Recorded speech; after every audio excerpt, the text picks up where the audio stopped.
हर किसी के अंदर अपनी ताकत और अपनी कमजोरी होती है।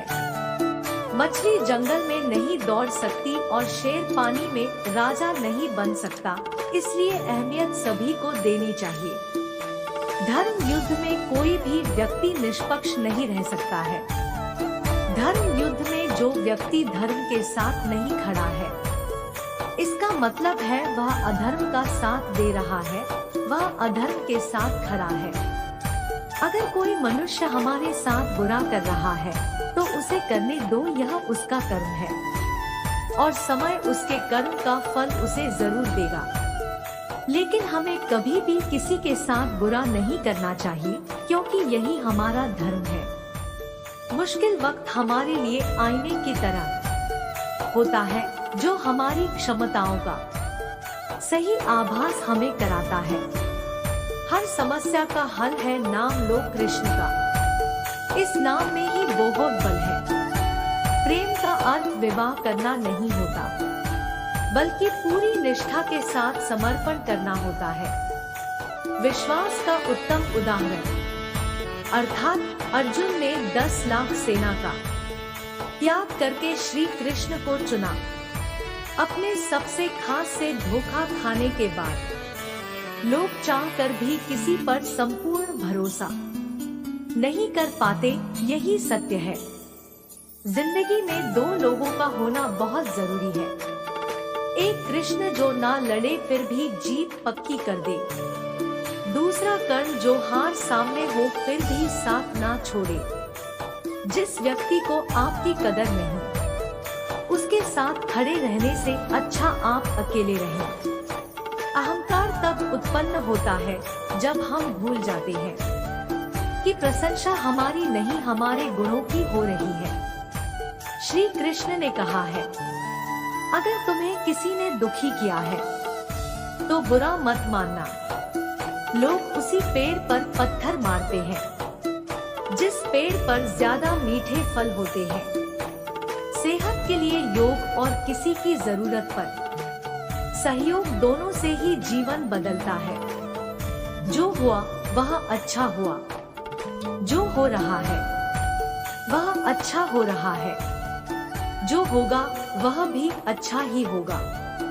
तुम भूत का पश्चाताप न करो, भविष्य की चिंता न करो। वर्तमान चल रहा है, व्यक्ति जो चाहे बन सकता है, यदि विश्वास के साथ इच्छित वस्तु पर लगातार चिंतन करे। यह सच बात है कि भूल करके इंसान कुछ सीखता है, परंतु इसका यह मतलब नहीं कि वह जीवन भर भूल करता रहे और कहे कि हम सीख रहे हैं। जो रास्ता ईश्वर ने आपके लिए खोला है, उसे कभी भी कोई बंद नहीं कर सकता। जब आप दूसरों के लिए अच्छा चाहते हैं, तो वही अच्छी चीजें आपके जीवन में वापस आती है। यही प्रकृति का नियम है। निर्बलता अवश्य ईश्वर देता है, परंतु मर्यादा मनुष्य का मन खुद निर्माण करता है। धर्म केवल रास्ता दिखाता है, लेकिन मंजिल तक तो कर्म ही पहुंचाता है। सदैव सदैव करने वाले व्यक्ति के लिए प्रसन्नता ना इस लोक में है, ना ही कहीं और है। इंसान के परिचय की शुरुआत भले ही उसके चेहरे से होती होगी, लेकिन उसकी संपूर्ण पहचान तो वाणी से होती है। जिंदगी में कभी भी अपने किसी हुनर पर घमंड मत करना, क्योंकि पत्थर जब पानी में गिरता है तो अपने ही वजन से डूब जाता है। श्री कृष्ण कहते हैं, एक बार माफ करके अच्छे बन जाओ, पर दोबारा उसी इंसान पर भरोसा करके बेवकूफ कभी न बनो। इच्छा पूरी नहीं होती तो क्रोध बढ़ता है, और इच्छा पूरी होती है तो लोभ बढ़ता है। इसलिए जीवन की हर स्थिति में धैर्य बनाए रखना। अगर तुम अपना कल्याण चाहते हो तो सभी उपदेशों, सभी धर्मों को छोड़कर मेरी शरण में आ जाओ, मैं तुम्हें मुक्ति प्रदान करूंगा। जो हुआ अच्छा हुआ, जो होगा अच्छा होगा। स्वयं को मुझ पर छोड़ दो, अपने कर्म पर ध्यान दो। कर्म ऐसा जो स्वार्थरहित पाप रहित हो। कृष्ण ने दुष्टों को भी अपनी गलती सुधारने का मौका दिया, क्योंकि वो किसी मनुष्य को नहीं उसके अंदर के बुराई को मारना चाहते थे। संदेह की स्याही से संबंध के पृष्ठ पर कभी शुभ अंकित नहीं होता, इसलिए अपने मन के विचार और संबंधों का आधार दोनों ही शुभ रखें। मोहग्रस्त होकर अपने कर्तव्य पथ से हट जाना मूर्खता है, क्योंकि इससे ना तो तुम्हें स्वर्ग की प्राप्ति होगी और ना ही तुम्हारी कीर्ति बढ़ेगी। इस भौतिक संसार का यह नियम है, जो वस्तु उत्पन्न होती है, कुछ काल तक रहती है, अंत में लुप्त हो जाती है, चाहे वे शरीर हो या फल हो। यदि कोई व्यक्ति प्रेम से, भक्ति से पुष्प, फल, जल भी मुझ पर चढ़ा दे तो उसी भाव से उसे स्वीकार करता हूँ, वह मेरा प्रिय भक्त होता है। उससे मत डरो जो वास्तविक नहीं है, ना कभी था ना कभी होगा। जो वास्तविक है वो हमेशा था और उसे कभी नष्ट नहीं किया जा सकता। भगवान श्री कृष्ण के विचार। जीवन में आधे दुख इस कारण जन्म लेते हैं क्योंकि हमारी आशाएं बड़ी होती है। इन आशाओं का त्याग करके देखो, जीवन में सुख ही सुख है। अपने परम भक्तों जो हमेशा मेरा स्मरण या इच्छित मन से मेरा पूजन करते हैं, मैं व्यक्तिगत रूप से उनके कल्याण का उत्तरदायित्व लेता हूँ। जन्म लेने वाले के लिए मृत्यु उतनी ही निश्चित है जितना कि मृत होने वाले के लिए जन्म लेना। इसलिए जो अपरिहार्य है उस पर शोक मत करो। श्री कृष्ण ने कहा है, अगर तुम्हें किसी ने दुखी किया है तो बुरा मत मानना। लोग उसी पेड़ पर पत्थर मारते हैं जिस पेड़ पर ज्यादा मीठे फल होते हैं।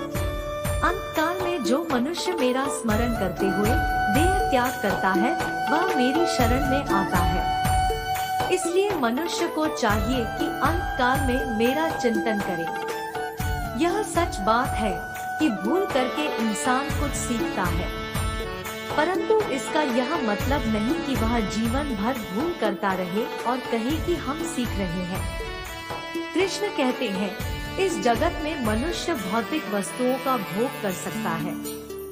अगर वे चाहे तो सब कुछ छीन सकते हैं। मनुष्य कुछ भी नहीं कर सकता। स्वार्थ से रिश्ते बनाने की कितनी भी कोशिश करें, वो कभी नहीं बनते हैं। और प्रेम से बने रिश्तों को कितना भी तोड़ने की कोशिश करें, वो कभी नहीं टूटते। क्रोध से भ्रम पैदा होता है, भ्रम से बुद्धि व्यग्र होती है। जब बुद्धि व्यग्र होती है तब तर्क नष्ट हो जाता है। जब तर्क नष्ट होता है तब व्यक्ति का पतन हो जाता है। आत्मा न तो जन्म लेती है, न कभी मरती है, और न ही इसे कभी जलाया जा सकता है, न ही पानी से गीला किया जा सकता है।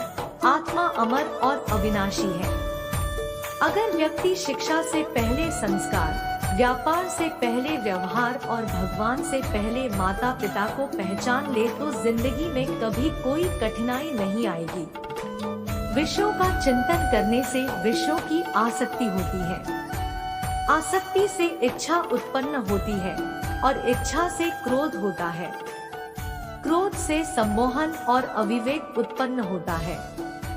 भगवान श्री कृष्ण के विचार।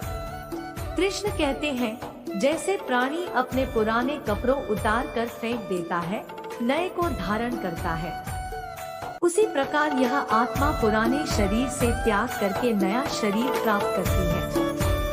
तुम उसके लिए शोक करते हो जो शोक करने के योग्य नहीं है, और फिर भी ज्ञान की बातें करते हो। बुद्धिमान व्यक्ति ना जीवित और ना ही मृत व्यक्ति के लिए शोक करते हैं।